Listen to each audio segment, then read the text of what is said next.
This is WWE superstar Drew McIntyre, and you're listening to the WWE Podcast. The champ is the one that everybody wants, me. Becky Lynch is going to WrestleMania. Claymore!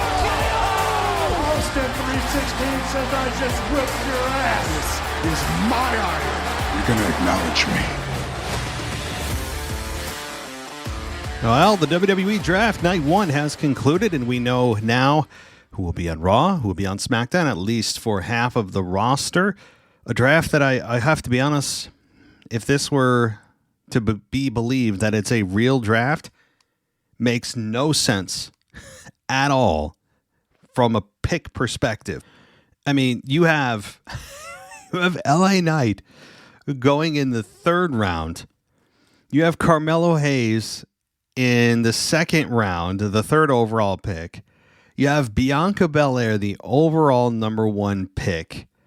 Okay, you have AJ Styles, you know, the guy that's going to be in the main event of Backlash, challenging your top guy for the WWE Undisputed Championship in the fourth round. Explain how AJ Styles is in the same round as Kiana James. All right. Kiana James, who most fans don't know and didn't know the name until she was chosen in the fourth round. AJ Styles is in the fourth round.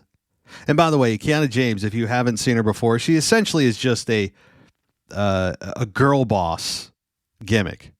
I mean, you talk about a perfect heel gimmick. An unlikable gimmick. I mean, there you go.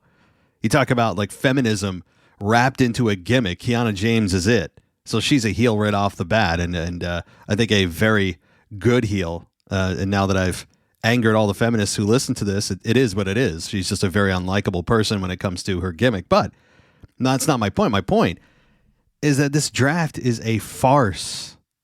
All right? It's a farce. It's optics. It's performative. That's all this is. Now, I was looking forward to the draft like everyone else. It is a fun time of year. You get to imagine who's going to be where and what the rivalries could be like. And outside of the fact that you have Bianca Belair, the overall number one pick, really?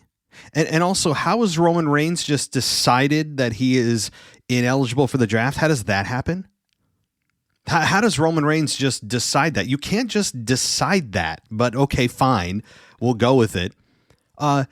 There's other problems too. And I know that those of you who would say this is the complaining podcast, well, I guess you're going to be validated here because on top of all of those issues, you have the idea that champions can't move and they are going to be staying with the original brand that they're on, right?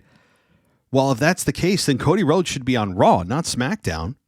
You may say, well, wait a minute. No, Cody Rhodes won the championship. Well, yeah, he did, but the championship is not drafted. The person is. So Cody, who was drafted to Raw last year, won the championship from Roman Reigns, and therefore, if we're told that the champion is supposed to stay with the draft, well, then Cody Rhodes would stay on Raw. You don't draft championships, you draft people. So it doesn't make sense. Cody Rhodes should be on Raw. He never transferred to SmackDown officially anyway. So, hey, I mean, this is just ridiculous. This draft is a farce. The picks make no sense. And here's what I think. These picks are a lot for optics, as I've said. And what do I mean by that? It's for perception. It's for how it looks on paper to the public, to their stakeholders, to their shareholders, to those that they care about who looks at this and says, oh, this is how they rank their stars. Oh, okay. Let's make sure that we have X, Y, and Z type of people, races, in the top part of the draft. And I know that some of you may be saying, whoa, wait a minute. You're saying that Bianca was drafted just because she's a certain skin color? Well, no, I'm saying that when you look at how the brand is currently laid out, how can you make the argument that Bianca Belair is the number one overall pick out of everyone. How can you make that claim based on only on merit, current status in the company? How can you make that claim? You can't. You can't. Other than it's optics, okay? It's optics to the public, to the culture we're in. And I have no issue with Carmelo Hayes being in the draft, Nia Jax being in the draft, okay? Like I said, Bianca Belair being in the draft. They all should be absolutely involved. But if you're going to tell me Bianca Belair is above the Bloodline, who, by the way, got drafted in the 3rd round, I mean, no. By merit, by currently who should be valued highest on the roster, it's like children were in the war rooms, which we all know was performance as well. So this has nothing to do for me of I don't care who's black, who's white, but I understand what's happening in the culture, and I understand the values of the now TKO owned WWE. And they are very much in the DEI, those of you who know what I'm talking about knows what that means, culture. So that means that they're going to make sure that they have the that all different races and sexes are represented in the part of the draft. And you say, how are you politicizing the draft? There's no other way to explain this. There's just none. Bianca Belair is also above Randy Orton. I mean, just when it comes to merit and star power, you're joking. Okay, now I love Bianca Belair. I love her in-ring wrestling. I still believe Bianca Belair is the single most, from pure athleticism standpoint, the best pure athlete on the women's side, and arguably even on the men's. I mean, if they wanted to ever, and I really would advise against this, but she could compete with the men. She has a hell of a personality. She doesn't do anything to embarrass the company. She is somebody you could lean on to be a face of the company. Absolutely. There's no doubt about it. I don't like her gimmick. I think it's a little childish and girlish to be twirling your hair around in your 30 some years old. I don't like that. But I think Bianca Belair is an absolute asset to the company, one of the biggest that they have in the women's division. And eventually we get to a Jade Cargill, Bianca Belair program, which I think they're a ways off from that, maybe next year at WrestleMania. Now, I know that some of you are already annoyed with me. I'm complaining already, and we haven't even started the show. But I'm calling a spade a spade. I'm just calling it. There's no argument for doing it the way that you're doing this if the system is purely based on merit and star power. You have nothing here to set your sights on. I mean, you have Seth Rollins picked in the 1st round. That makes sense. Jey Uso as a 2nd overall pick. That's a little borderline, but I understand it. You have Liv Morgan in the 2nd round. I mean, Liv Morgan's like a 3rd, 4th round pick. You have Randy Orton in the 2nd round, which makes no sense from a star power perspective and a pure merit. You have the Bloodline in the 3rd round, Tama Tonga and Solo Sikoa, really? As a 3rd round pick in the 3rd round? Are you kidding? You have AJ Styles? I mean, what? What are we doing? Now, all of this to say, now that I've angered some of you for bringing in politics and culture, which I'm sorry but not sorry that this is something that is now bleeding into wrestling because of who the owners of the company are. I don't care if you think I'm wrong. I don't care if you don't want me to bring it into the draft, but it's a part of it. It's about how it looks. It's outward perspective. It just is what it is, and it's objectively true, okay?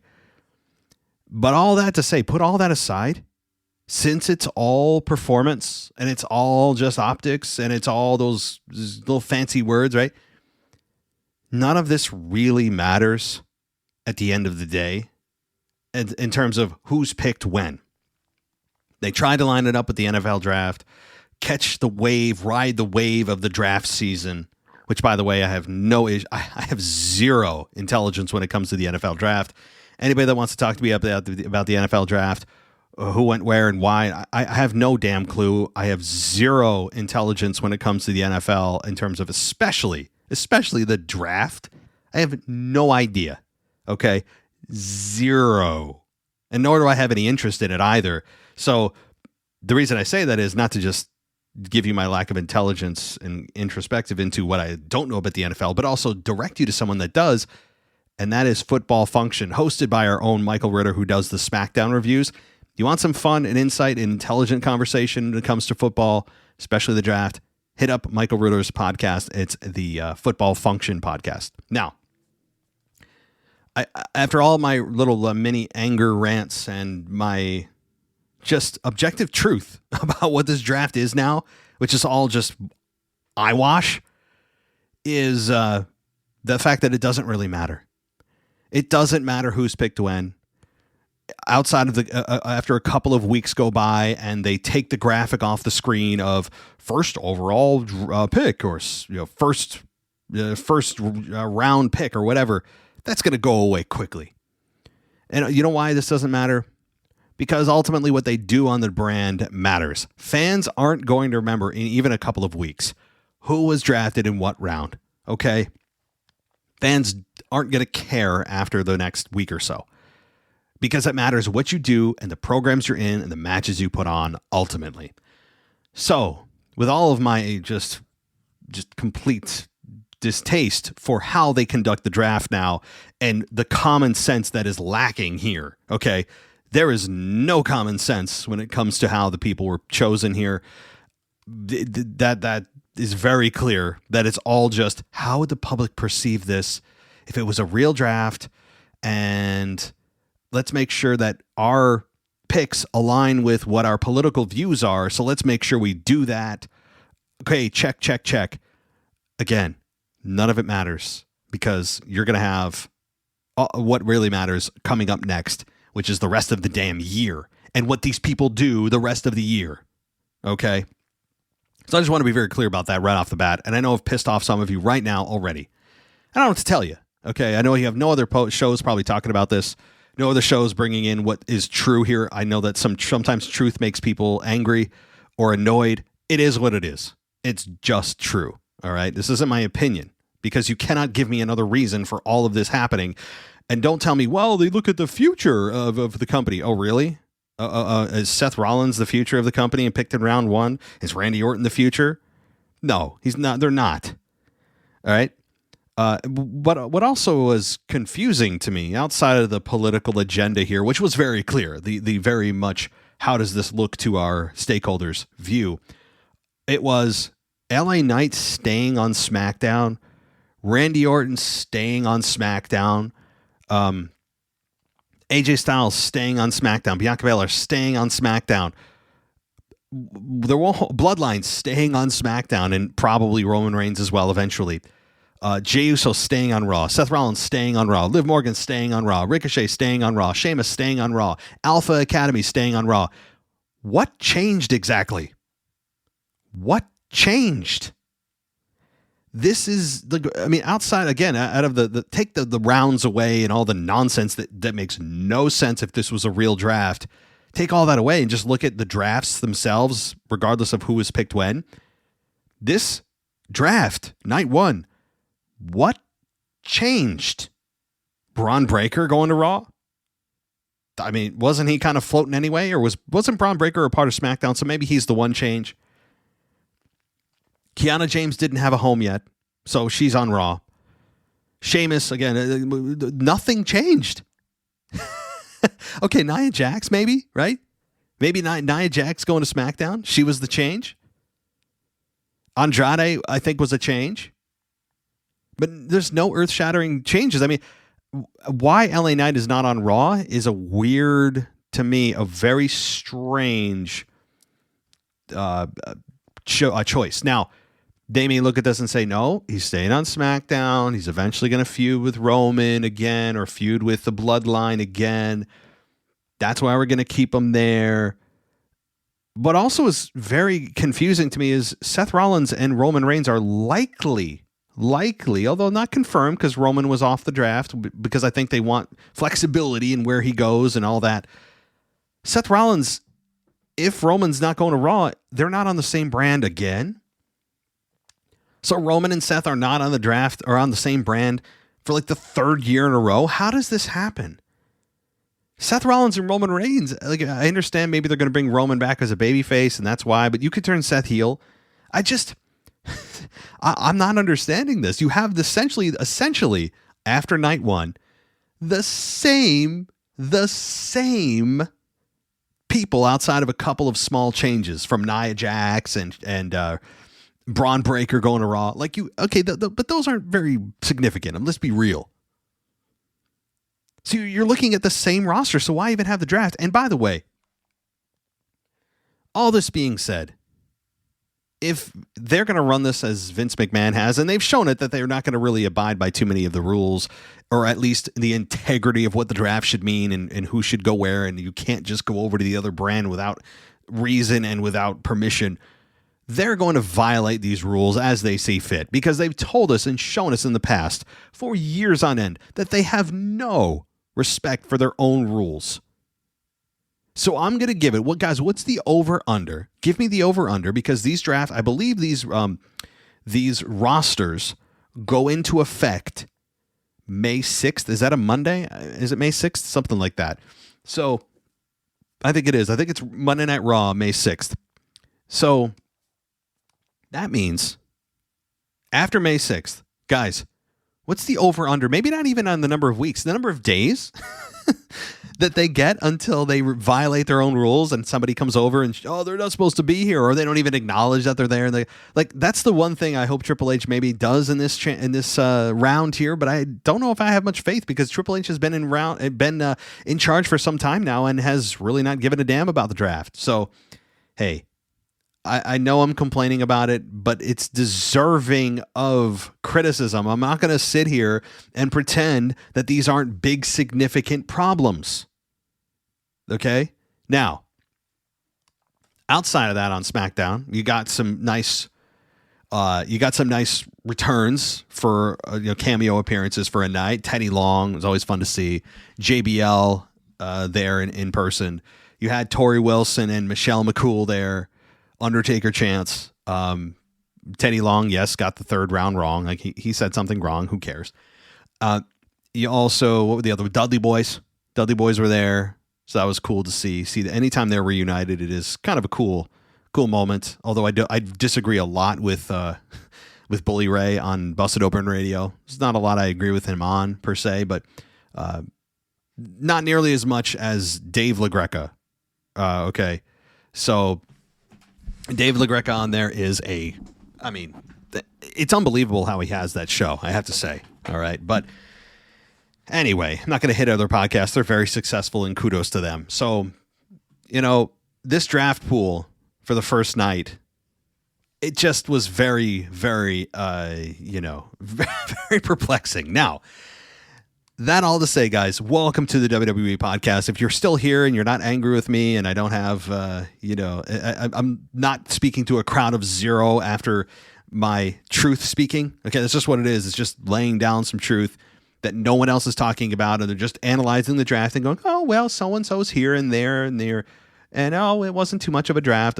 Okay, you're going to get the truth here, and you always will, regardless of how much people get angry at me. I could care less, and I adopted a don't give an F. I took all my Fs. See my Fs in my hand? I picked them up, loaded them in my arms. I cradled them for a while, and then I proceeded to put them in a trash can. Tuesday night is trash night here at my house. Put them in the trash can, and I watched them get dumped right into the truck and crushed. All right? So that's where my Fs are when it comes to just speaking how it is and you shouldn't talk about this. It's a wrestling. Guess what? I don't care. Okay? I just want to be real. My thing is not about trying to actually actively anger people. It's to just always give you the promise that I will speak the truth here. I have no agenda when it comes to trying to get ratings or trying to, he said this or he's spreading rumors. I don't spread rumors on this show. I just say things people don't like, and then it gets, people get angry with me, but that's just a difference of opinion. So that's the reason for my kind of changes of the last month or so. It's just my promise to you and to myself, selfishly, that I'll always be true when I'm speaking about the WWE. And yes, there's criticism, but it's because I love the product. I want to see it always be better, and it is in a very good place right now. Despite how much you hear me complain about things and nitpick, I still love it. And if I didn't, I wouldn't be sitting here.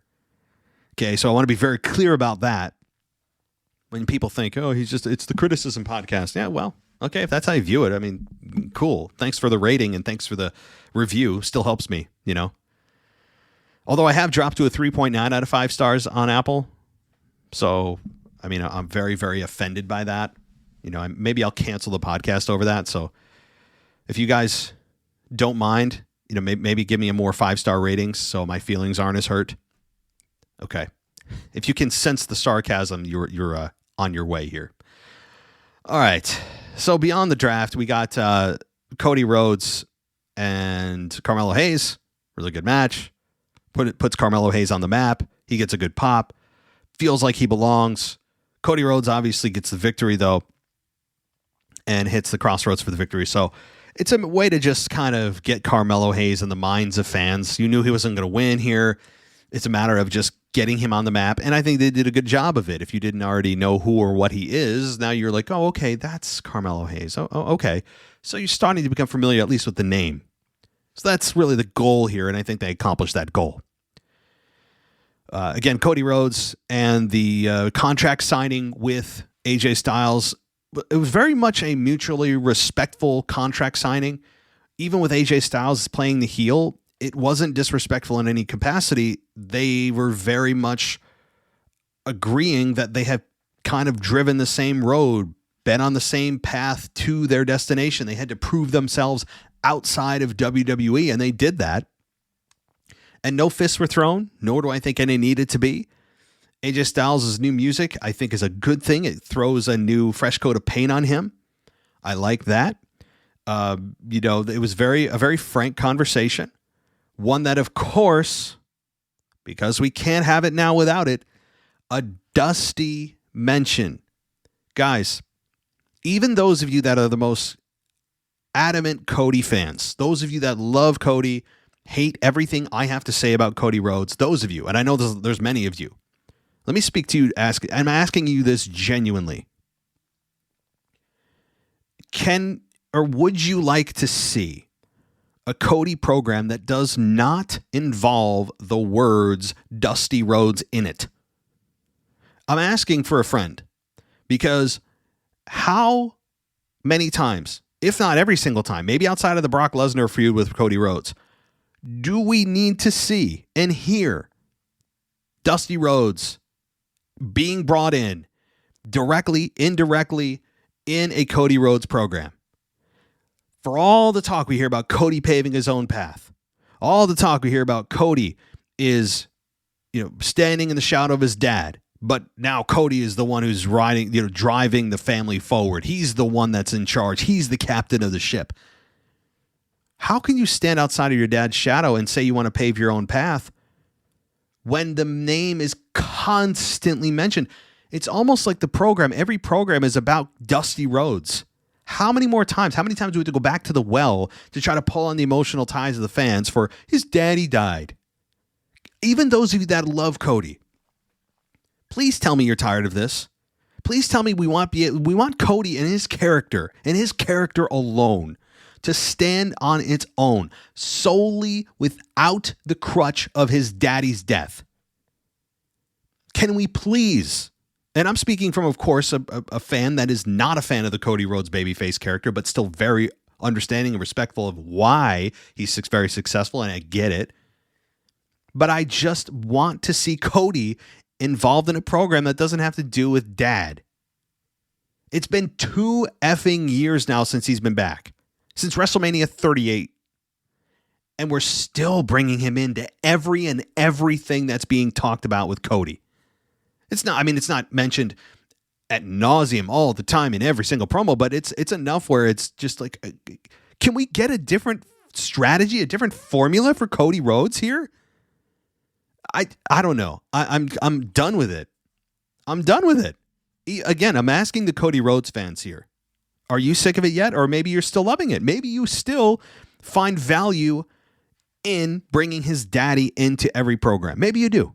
I'm serious. But I honestly I don't see it anymore. And if you're going to try to tell me that he's trying to forge his own path, yet bring up his path or bring up his dad every single 5 seconds, then then I don't see how that's really going to be, those two things are working together. All right. We get another turn. Poor old Rey Mysterio. Okay. We got LWO. Okay. We got Rey Mysterio and Dragon Lee, who took out and defeated Legado del Fantasma, Angel Garza, and Humberto Carrillo, after Mysterio hit a 619 and Lee finished, put away Garza with an Operation Dragon. Fine. So the LWO, you seemingly were done with the Legado del Fantasma program, moving on. And then we get the Santos Escobar reveal of the videotape backstage of Carlito attacking Dragon Lee. He's revealed as the attacker. Carlito then attacks. Dragon Lee hits a code breaker, hits Rey Mysterio because Rey Mysterio gets turned on every 5 seconds, and Carlito escapes through the crowd. I got to say, I didn't think Carlito was going to be the guy. I thought he was more of a nostalgic act that they didn't have a ton of plans for. I was wrong, and I'm glad I was wrong there. But, I mean, first of all, it's 2024. Are we still dealing with camera footage that looks like GTV? If you know, you know. IYKYK, right? Those of you in the late 90s, early 2000s. I mean, the security footage in a highly secured building with many like mega stars coming through, musicians, sports stars, WWE. We still look like we are capturing security footage through a 1997, Sony handheld camera that only can shoot in black and white. I mean, of course, it's just, it's not really a complaint, more of just something that's hilarious to me, that the security footage quality has not changed in 20 years. I mean, like, we haven't got any advancements in security camera quality. I don't know. It's fine. It does add to the presentation because we think of security footage as being a little grainy, a little mysterious. You can't always truly make out what's going on. There's never any sound. I get it, but it's also hilarious. Like, you know that clearly it's not actual security footage from a security camera there. It is definitely just an overlay of the camera. Like, they just put a filter on it and made it look old. Which is, I mean, again, not a complaint for those of you who are sitting tallying all my complaints today on a scorecard. It's not a complaint. It's just an observation that I think is hilarious. Also hilarious, and also not a complaint, 2 for 2 here, is Rey Mysterio getting turned on again. Now, Dragon Lee is more of the target here, but Rey Mysterio, by proxy, is also being turned on by someone else. Okay, like, how many times Rey Mysterio's gotten... I mean, seriously, can someone tally it? Someone out there has got the time for it. I mean, Rey Mysterio gets turned on. I mean, I don't know what it is about him. I don't know what it is about the fact that Rey Mysterio just can't hold a friend. His own son turned on him, for God's sakes. It's just poor old Rey Mysterio. But I do love this, really, because Carlito, I think, has been sorely underutilized. I really do. There's more there left in the tank. He got himself into great shape. I think there is something there that you could have a short run with him. Not as champion, but in a fun little program. And I like what they're doing here. I have no issue with it. So Carlito versus Dragon Lee and Rey Mysterio, and maybe Carlito's joining Legado. I don't know, because Carlito can't be outnumbered here. He's got to find somebody else to work with to even the odds. So, okay, we got Braun Breaker versus Cedric Alexander. Very quick here, very Jade Cargill type of match with a spear snapping Cedric in half, and we got Braun Breaker beating Cedric. Bianca Belair and Jade Cargill challenge the Kabuki Warriors to a women's tag team title match at Backlash. I have no issue with this. You saw it coming. Bianca comes out, the Kabuki Warriors follow, and then Jade comes out to stand side by side with Bianca, and they're going to clearly win this match. There's just no chance that Bianca and Jade don't win this match. I mean, come on, right? You're not going to have Jade's first loss in a tag team match against the Kabuki Warriors. Bianca and Jade are overpowering as a tag team, a fun tag team, and the split that'll eventually happen with Jade and Bianca is what this is designed to do. So you could have Bianca and Jade go, I mean, most of the summer, and they probably will, as tag team champions. You could have them probably go into the fall, even as tag team champions. Hell, you could have them go all the way to next year's WrestleMania as champion. That's probably a little long. But the point of this would be to have Bianca and Jade split. And who would be the heel here? Probably Jade Cargill. I would imagine Jade would be eventually down months down the line, probably again into the fall of this year at the earliest. Jade will be the one to turn on Bianca. All right. I think that's what'll happen eventually. So fun. It'll be a fun little program. It's going to be interesting to see how long this match is, though, with Bianca Belair likely doing 80% of the work with the hot tag to Jade, which has been the formula. Jade does 3 moves and gets the victory. Can you not see it? Can you not see it? You know, I do want more out of Jade because there is something more there. But clearly they don't trust her enough to have a long form match, or they're trying to protect her weaknesses. That's seemingly what it is. That's all. I mean, it's not a knock on Jade. She looks like a $5 million asset. She is amazing when it comes to physical look.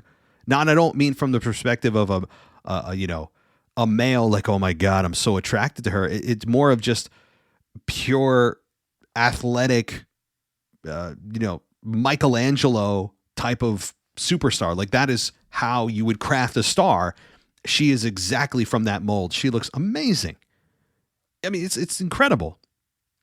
And I do like her look. It is going to carry her very far, but only so far. Only so far before the fans go, okay, all right, Jade, that's enough. We get it. You look like $1 million. Your entrance is, it's mesmerizing. Can you give us more than 3 moves? Can you fill up my hand with different maneuvers? Can you go beyond my single hand with the number of maneuvers you perform in the ring? And I'm serious, because I think when she puts that all together, and does have more than 4 moves in a match and shows that she can hold an 8 to 10 minute match, it doesn't have to be 25 minutes. She could be the biggest star in WWE. I'm serious. I mean, even competing with the men's side of things, when she puts the whole puzzle together, which is really the one piece she's missing, is probably promo. She hasn't proven that she's a excellent promo yet, and in ring, she could be one of the biggest stars the company's ever had, because she has such an amazing look that is going to really make up for the lack of the other two, but only for a short period of time. I mean, so there. All right. Naomi then took out Tiffany Stratton, but only because of disqualification. But the disqualification was caused by Nia Jax hitting Naomi during a brawl with Bayley. So Nia Jax, the newly drafted star to SmackDown, takes out Naomi, brawls with Bayley. And Nia Jax, I've been very tough on her. And I don't regret anything I've said. So don't think I'm taking anything back. I'm not. But I can evolve my opinion. And my opinion is she is an asset to the women's division. One that I didn't think she could be, because we've never seen her in this type of role. She had some really good matches with Becky Lynch. I thought there was a chance she could win the women's championship on Raw. I thought she still probably could and should have, do I dare say. Although we now have Becky Lynch on Raw with the women's championship, the vacated women's championship from Rhea Ripley. But I think there was something there with Nia Jax. They clearly have other plans for her on the SmackDown side of things. Now, we also don't know where maybe Charlotte's going to land. She was on SmackDown, but maybe she gets drafted to Raw. I'll have to see what the draft pool is for Monday night to finish out the draft. But Charlotte could eventually take on Nia Jax. We've seen a little bit of that before. But they have other plans for her on SmackDown, and she got a pretty strong negative reaction. And that's a positive if you're a heel. So Nia Jax, I think, is overachieving and has overachieved for quite some time. So, all right. The Final Testament were attacking New Catch Republic backstage. So this is encouraging, but I'm cautiously optimistic that this is going to be a trend, because for WWE, we have seen throughout the ages their inconsistency with groups like this. I mean, I do like the Final Testament.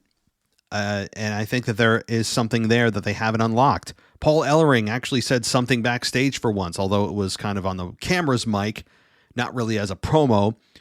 We do have really good facials from Karrion Kross. He seems very believable. The Final Testament, kind of a little bit of a religious tie there, kind of a cult-like group attacking the team here. And I don't think the team of New Catch Republic, I don't think that they are exactly a beloved tag team. The New Catch Republic is just kind of let's be real, a very much neutral, just generic wrestling team. They don't have a whole lot of personality, which is not going to work in their favor when they face the Final Testament, because people are just going to cheer for them because not because they want New Catch Republic to win, but because they don't like the Final Testament. So it's really more of a referendum on the lack of connection with the New Catch Republic and the fans, rather than it is with the fans wanting to see the New Catch Republic win because they like them. If that makes sense. I think I twisted that more than it needed to be. But moving on, the women's champion, as I said, Bayley took on Naomi. The women's champion Bayley versus Naomi versus Tiffany Stratton was announced for Backlash. And this was according to Nick Aldis, who's done such an excellent job, at least from how it looks, how he feels as a general manager, has been very impressive. I've loved almost everything he's done here. Just loved it.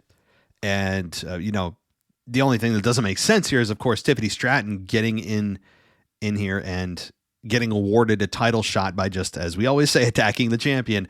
And with Nick Aldis telling Tiffany he nearly put her to the back of the line, but then was reconvinced by Bayley, and then he awards her a match. I mean, it's a little nonsensical, but we've seen this formula time and again, so we all just accept it.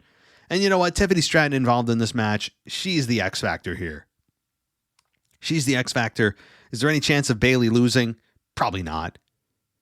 Almost certainly not with Naomi and Tiffany Stratton in the match. Naomi's not going to get a victory. Tiffany Stratton's not ready. Bayley just got a massive victory at WrestleMania. It all leads to Bayley retaining.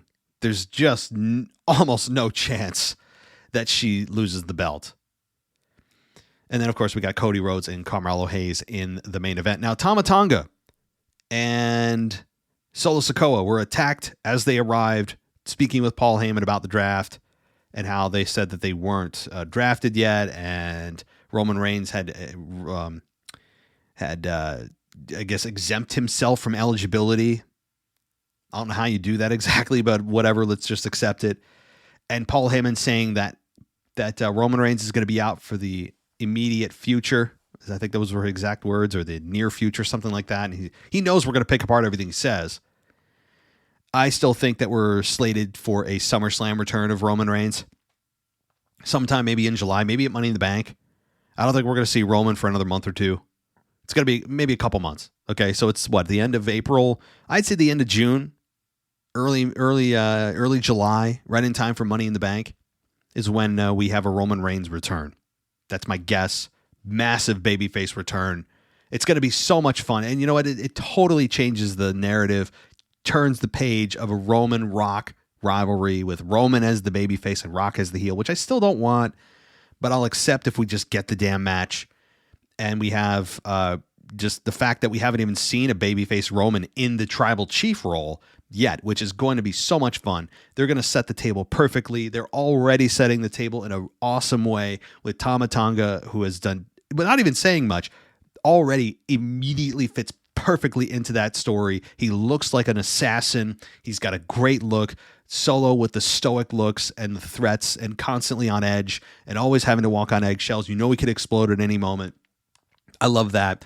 Having Kevin Owens attack them from behind, get pulled apart. They they start brawling while the women are chatting. I think Bianca Belair and Jade and all the Kabuki Warriors were out there when the brawl broke out again.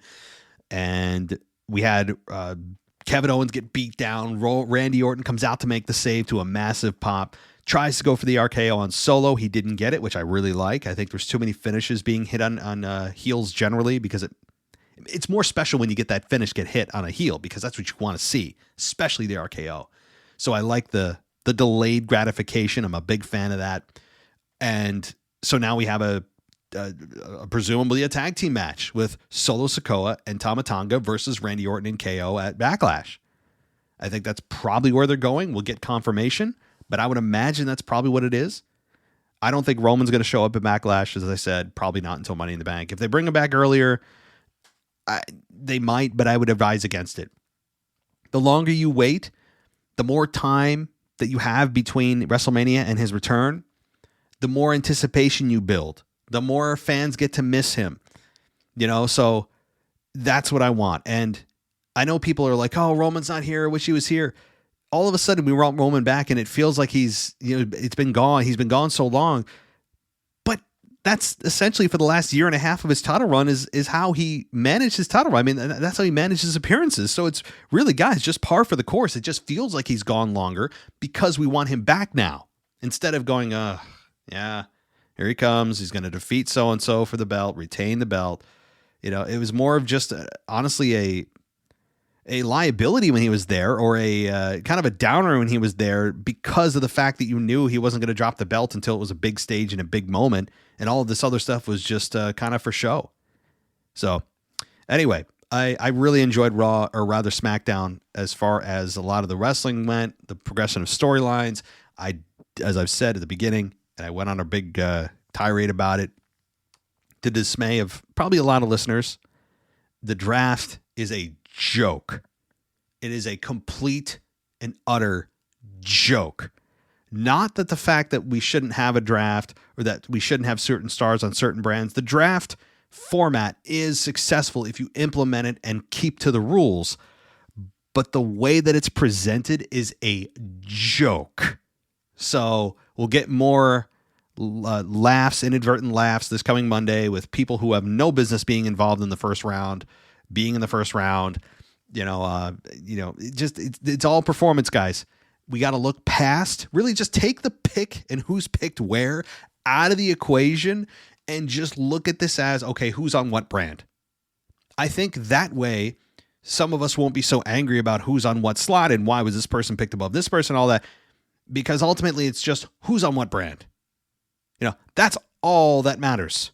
That's really all that matters. The rest of it is just for public perception. That's it. And other agendas that I've laid out earlier in the show that probably annoyed some of you.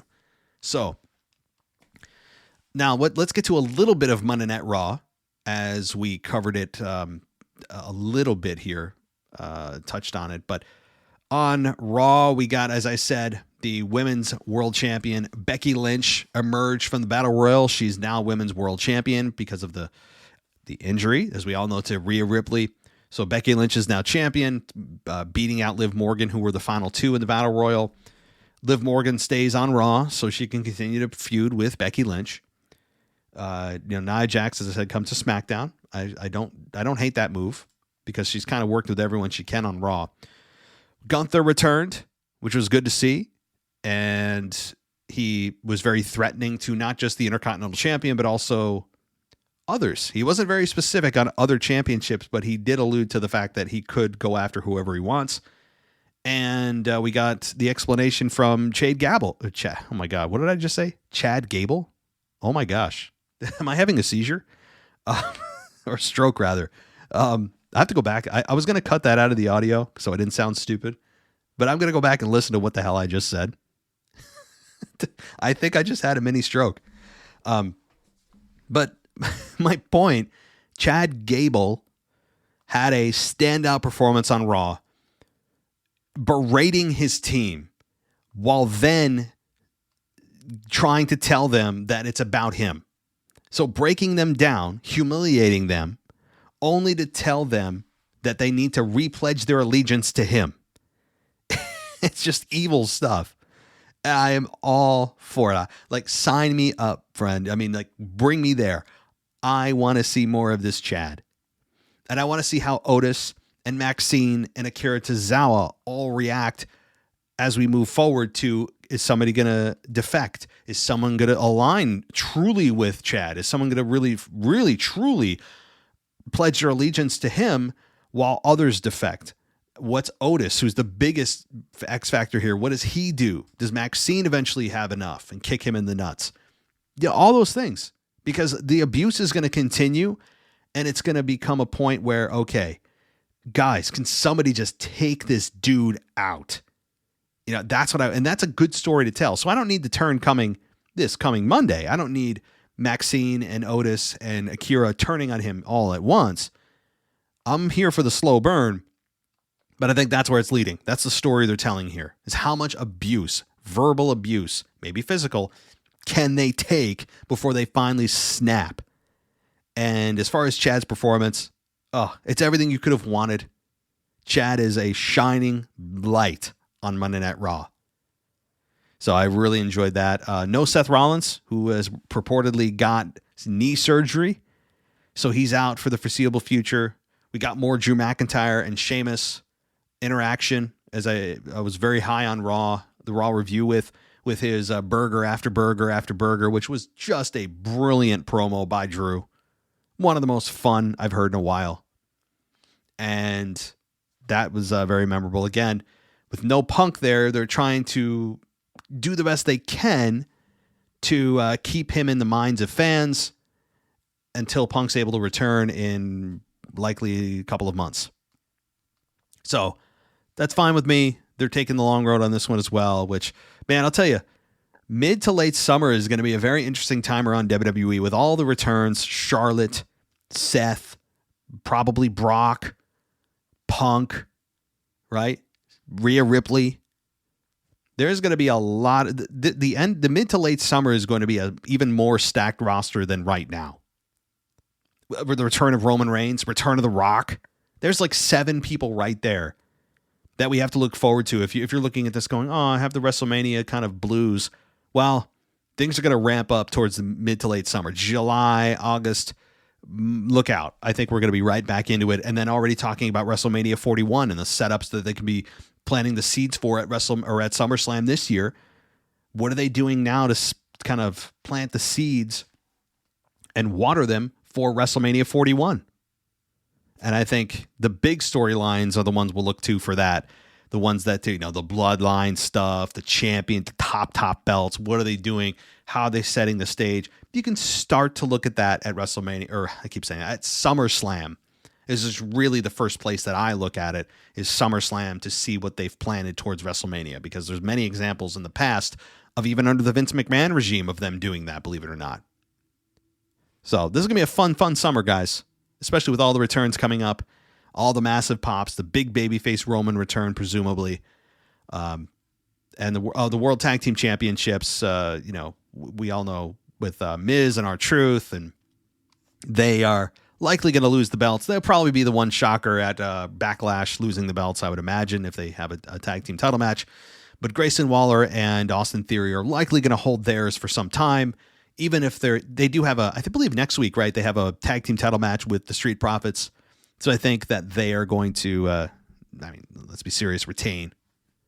It feels, for the first time, Grayson Waller and Austin Theory feel like they belong where they should be. They feel like they've kind of gained a lot of what they lost back.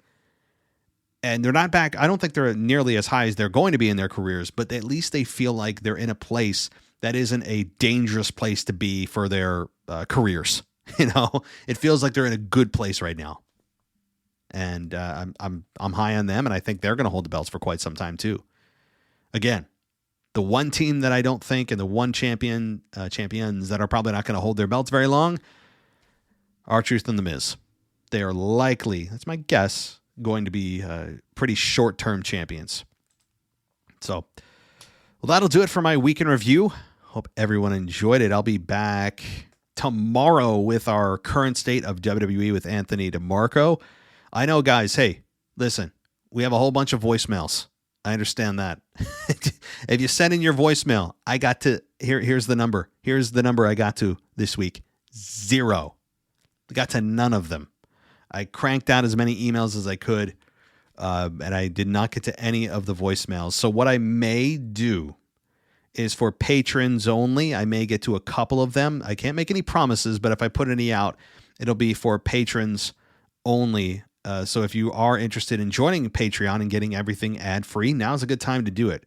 We just also published the After Dark exclusive for those of you on the SmackDown tier and up for Anthony DeMarco's review of the draft night 1. That was put out. So check that out if you want to go on the SmackDown tier and higher. That's a great place to get yourself ad-free and exclusive shows. So check it out there, guys, and let me know what you guys think about how to improve the show. Besides some of you saying you off of it, right? Some of you, I would say, would probably say, you want to know how to improve your show? Leave the show, right? He, hardy, har. But it's a genuine question, right? Do you guys want video?